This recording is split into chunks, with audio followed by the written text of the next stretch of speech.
They never saw it coming, not like this. Sure, they heard the warnings, the sirens, the news anchors plastered in raincoats, the red swirls spinning menacingly on satellite maps.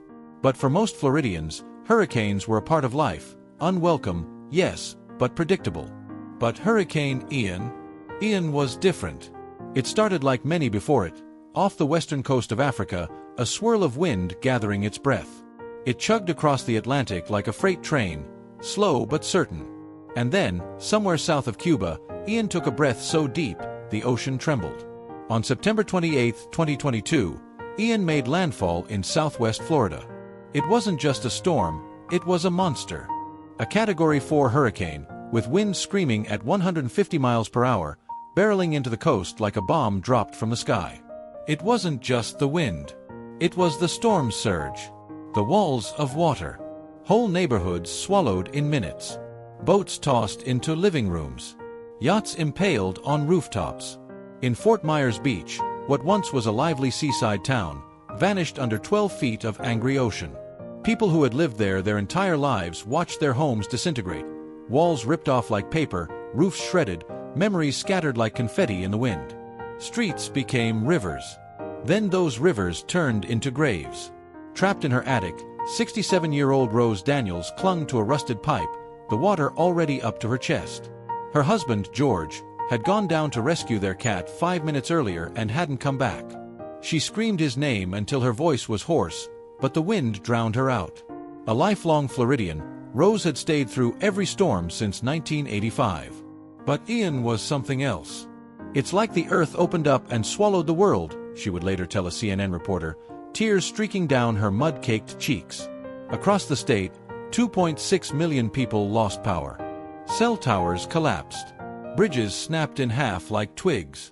The Sanibel Causeway, gone. The only road connecting Sanibel Island to the mainland, simply disappeared into the Gulf. Hundreds were stranded, cut off from the world, with no power, no water, and no way out. Helicopters buzzed overhead for days, dropping supplies to the desperate. And then came the fires.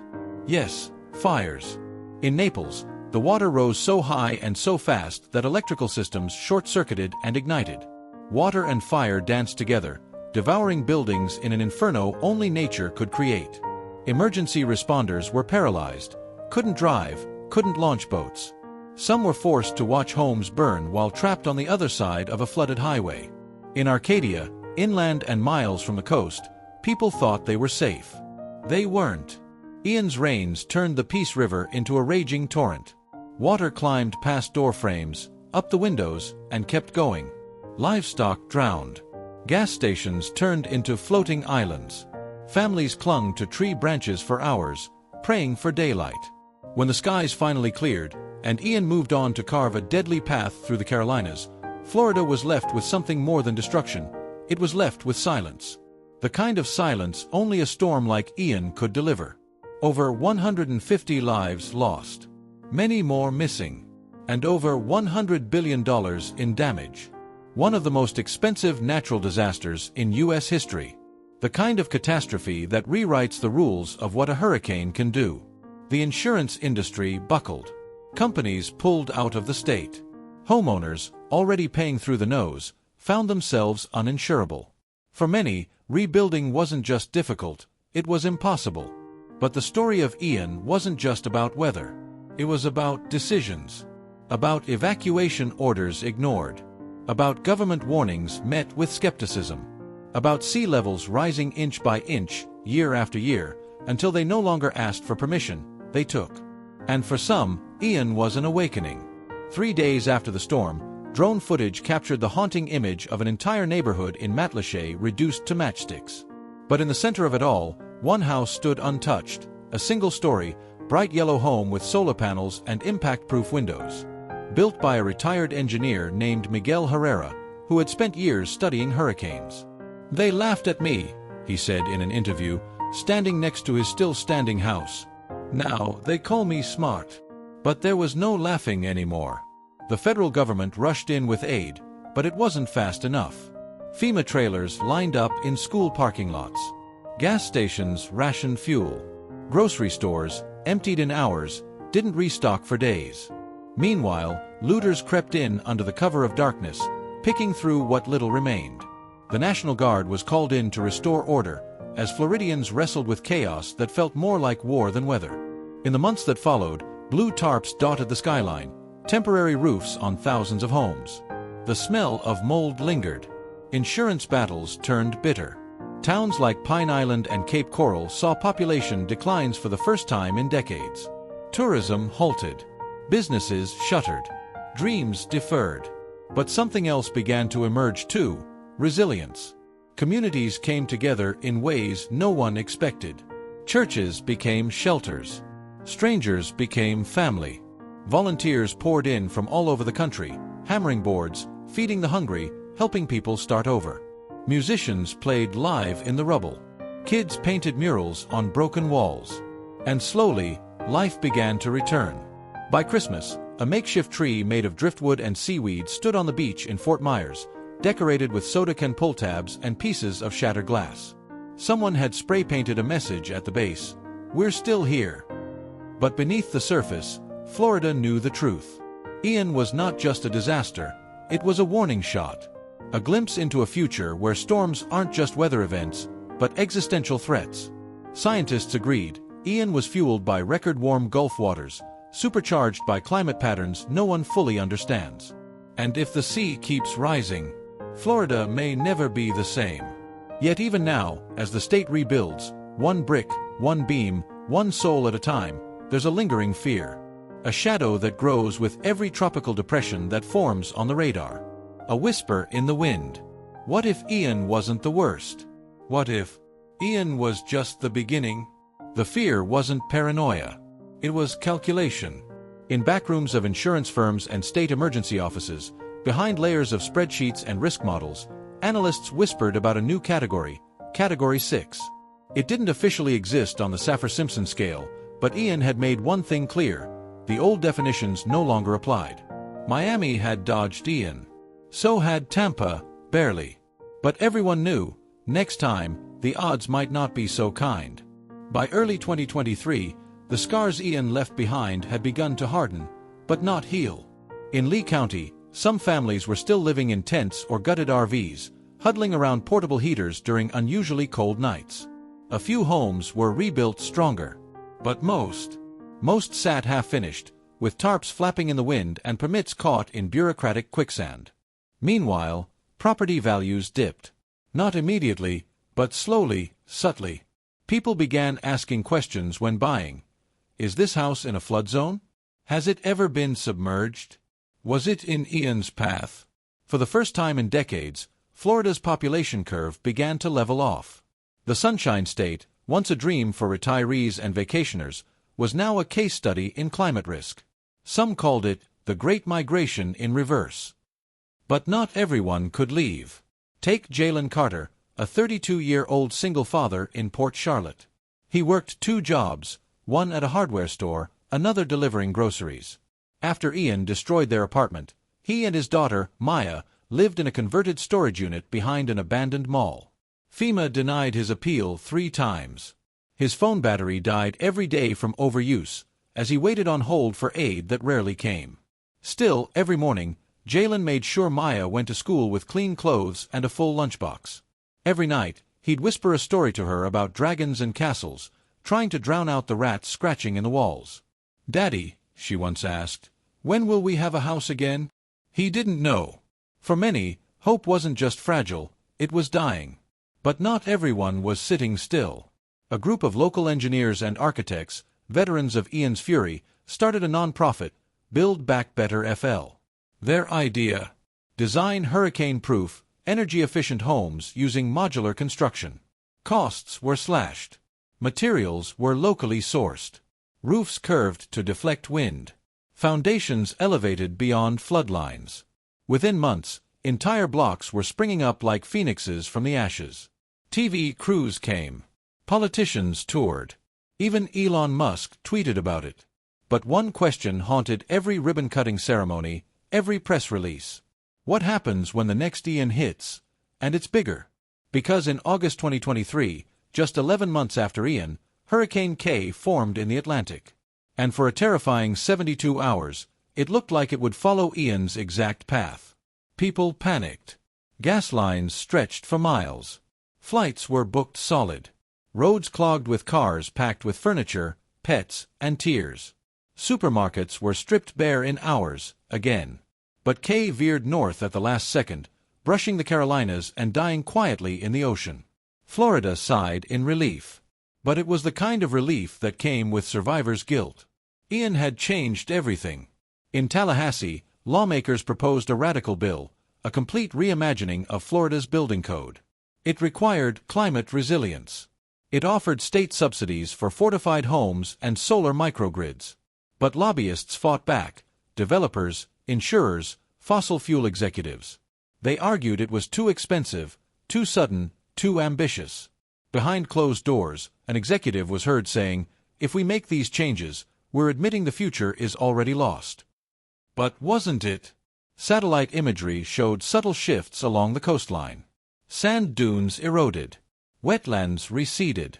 And with every inch the ocean stole, insurance premiums climbed. For many middle-class families, home ownership became a gamble. And the tourists? They still came. But even they noticed the change. In a viral TikTok from Spring Break 2024, a group of college students danced on a beach in Sarasota while, just down the shoreline, workers pulled a half-buried fridge from the sand, debris from a house Ian had claimed 2 years earlier. The caption read, "Florida's weird." No one laughed. Ian had become a ghost that haunted everything. You couldn't see it, but you felt it, in the way people packed emergency kits, in how children flinched at loud thunder, in the silence that followed weather alerts. It became a part of the cultural DNA. Survivors of Ian carried a different look. Not sadness exactly, but something between wariness and wisdom. They moved slower when clouds gathered. They checked wind speeds like gamblers counting cards. They knew something most people didn't. Nature doesn't care about your zip code. By 2025, documentaries began airing with names like Ian, Florida's Reckoning, and The $100 Billion Wake-Up Call. Climate scientists gave TED Talks. Urban planners called for retreat, not just adaptation. Some proposed abandoning entire towns. A few called it fear-mongering. But others remembered the bodies. The mothers holding babies on rooftops. The pets left behind. The elderly pulled from flooded homes days too late. The ones who stayed, not because they wanted to, but because they had no way out. There was a man in Punta Gorda who started carving sculptures from storm debris, mangled wood, twisted metal, shattered glass. He displayed them on his front lawn, calling it Ian's Graveyard. Tourists came, took photos. Some laughed, until they saw the sign. Every piece here came from someone's home, someone's life, someone's memory. No one laughed after that. Still, the world moved on. It always does. Headlines shifted to new disasters, new wars, new scandals. But in Florida, Ian remained the silent benchmark. Every new storm was compared to it. Every rebuilding effort invoked its name. Every warning whispered its echo. Ian wasn't just a storm. It was a turning point. And the real question wasn't whether another storm would come. It was when. And then came the lawsuit. It started small, just a handful of homeowners in Cape Coral banding together to sue their insurance provider for failure to pay out full claims after Ian.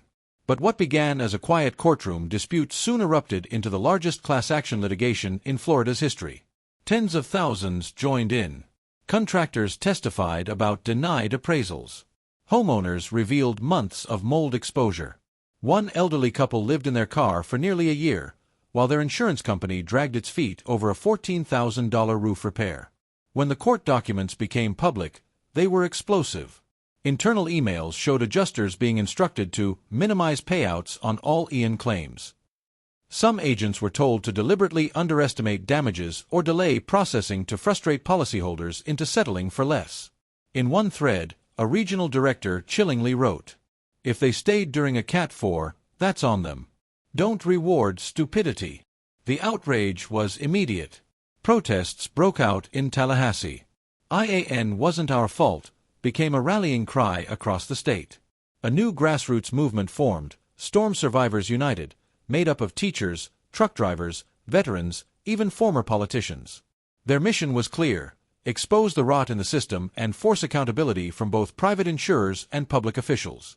For months, the state was embroiled in hearings, investigations, and media firestorms. Entire companies collapsed under the weight of fraud findings. Executives were arrested. And then, in a move no one saw coming, the federal government stepped in. President Jacqueline Ross, only 6 months into her term, declared a national climate emergency, the first ever triggered by a single weather event's aftermath. FEMA was given expanded authority. Billions were allocated for infrastructure overhauls not just in Florida, but across all coastal states. But Florida remained the epicenter. The cautionary tale. The symbol of what happens when nature's fury meets man's arrogance. And amid all of this chaos, one voice rose from the ashes: 17-year-old Maya Carter, the daughter of the man living in the storage unit. In May 2025, she took the podium at the State Climate Resilience Summit, trembling but determined. She wore her father's old work shirt, stained from drywall and sweat. Cameras flashed. Senators leaned in. "My name is Maya," she said, "and I haven't lived in a real house since Hurricane Ian." She paused. The room fell silent. We talk about billions in damage. We talk about policy and insurance and infrastructure. But let me tell you what Ian really cost us. It took my drawings off the fridge. It took my birthday party. It took the smell of pancakes on Sunday morning. It took my dad's smile. The room didn't breathe. And then she said, louder this time, "If you keep ignoring storms like Ian, there won't be a Florida left to argue over." Her speech went viral. Within 48 hours, it had 40 million views. Donations poured in for disaster survivors. Documentaries, once filled with dry analysis and slow-motion storm footage, began opening with Maya's voice. She became the face of a new generation, one that wasn't waiting to be rescued. Meanwhile, meteorologists started warning about the Atlantic's new anomaly, a vast stretch of ocean water, warmer than it had ever been recorded. They named it the Furnace, a region so superheated by climate change, it was practically guaranteed to birth megastorms. And it did. Late in the summer of 2025, long after the blue tarps from Ian had been pulled off and tossed away, a new system formed over the Furnace. Bigger, faster, with winds that reached 185 miles per hour before it even passed Puerto Rico. They called it Hurricane Jorah. The name struck fear into anyone who still remembered Ian. This time, models showed no veering, no last-minute turn. Jorah was coming straight for Tampa, a city that hadn't taken a direct hurricane hit in over 100 years. And this time, people listened. Highways out of Tampa were packed before the evacuation order was even official. National Guard units were already stationed before landfall. Shelters were pre-stocked. Drones dropped off insulin and oxygen tanks. Entire hospitals were airlifted to inland facilities. The state mobilized with a kind of urgency only Ian could have taught it. But still, they knew. You can't evacuate everything. On September 11, 2025, Hurricane Jorah made landfall. Not just a hurricane. A Category 5++, a new term coined by meteorologists because Jorah broke every previous scale. Wind sensors failed. Barometers exploded. Entire office towers in downtown Tampa twisted like aluminum foil. 40-foot storm surges devoured communities 20 miles inland. Tampa General Hospital, one of the most advanced in the region, lost power despite backup generators. Doctors operated by flashlight as the roof peeled back like the lid of a tin can. And yet, despite the destruction, there was one massive difference between Jorah and Ian. Far fewer people died. Why? Because Ian had taught them. The horror of 2022 had imprinted itself on a generation. They no longer debated if climate change was real. They no longer waited for the storm to prove itself. They believed the warnings. And still, when the sun rose after Jorah, what it revealed was almost unimaginable. The Tampa Bay skyline flattened. Highways buckled. Ships wedged between buildings. An entire cruise ship deposited inland like a child's toy. But amidst the destruction, people survived. Because for once, they had acted before it was too late. Back in Fort Myers, where Ian had once painted a landscape of death, they watched Jorah's footage with tears in their eyes. Not just from empathy, but from memory, because they knew what the rest of the world now finally accepted. Ian wasn't a fluke. He was the beginning of an era. And now, that era had fully arrived. In the quiet aftermath of Jorah, something unexpected happened. It wasn't the rebuilding, though that began quickly. Nor was it the influx of government funds or engineers arriving with blueprints for climate-adaptive cities. No, it was something far deeper. Something human. Floridians, once known for their sun-soaked beaches and stubborn pride, began to reshape not just their homes, but their identity. For the first time in decades, resilience wasn't just a buzzword, it was a way of life.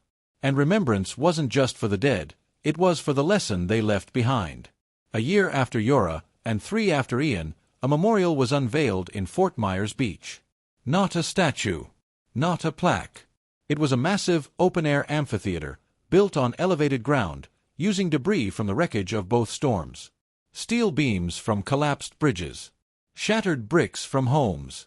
Glass fragments embedded in concrete, catching the sunlight like stars frozen in time. They called it the Echo of Ian. Every year on September 28th, survivors gather. Names are read aloud, not just those who died, but those who endured. Children light lanterns. Families leave offerings, photos, letters, keys to homes that no longer exist. Maya Carter, now in college, speaks every year. Storms will come, she says, standing under the open sky, but now so will we. Not to wait. Not to suffer. But to prepare. To fight back. Not with weapons, but with wisdom. With unity. With courage. And across the state, cities rise differently. Taller, smarter. With parks that double as floodplains. Roads built to absorb water. Neighborhoods powered by the sun and connected by underground fiber, stormproof and strong. Insurance is replaced with resilience bonds. Homeowners are rewarded not for rebuilding, but for reinforcing. Education includes storm literacy as early as 2nd grade. And emergency response drills are as normal as fire alarms. Florida is no longer waiting for the next Ian. Because Ian didn't just change the coastline. He changed the culture. The storm that cost $100 billion and shattered thousands of lives also forged something money could never buy. A state that remembers. And in that remembering, it found its strength. In the end, Hurricane Ian was not just a disaster. He was a turning point. The storm that broke Florida was the storm that saved it.